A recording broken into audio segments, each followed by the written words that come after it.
বিএনপির শীর্ষস্থানীয় কিছু নেতার পুত্র সন্তানরাও হয়তো চান ক্রিকেট বোর্ডে পরিচালক হিসেবে আসতে। তারা কোনোভাবে আপনার সাথে কথা বলেছে কিনা বা তাদের আসলে অবস্থানটা কি বা আপনি কিভাবে সেটাকে দেখেন?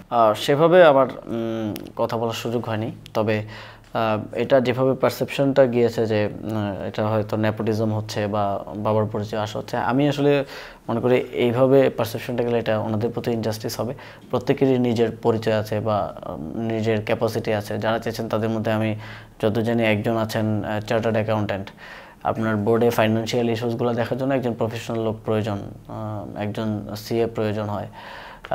তারপর ওনাদের মধ্যে একজনের ব্যাপারে আমি জানি যে উনি ক্রীড়া সংগঠক, খেলাধুলা করেন, নিজে খেলাধুলার সাথে আছেন, কন্ট্রিবিউট করতে চান, আগ্রহী। তো শুধুমাত্র বাবার পরিচয়ের জন্য তাদেরকে এইভাবে আসলে করাটা, বাবার পরিচয় বলাটা, হয়তো তারা পপুলার না বলে আমরা বা এরকম একটা ধারণা হয়ে যায়, দেয়াটা তাদের প্রতি ইনজাস্টিস হবে। তবে শেষ পর্যন্ত তো ওনারা হয়তো সকলেই উইথড্র করেছেন।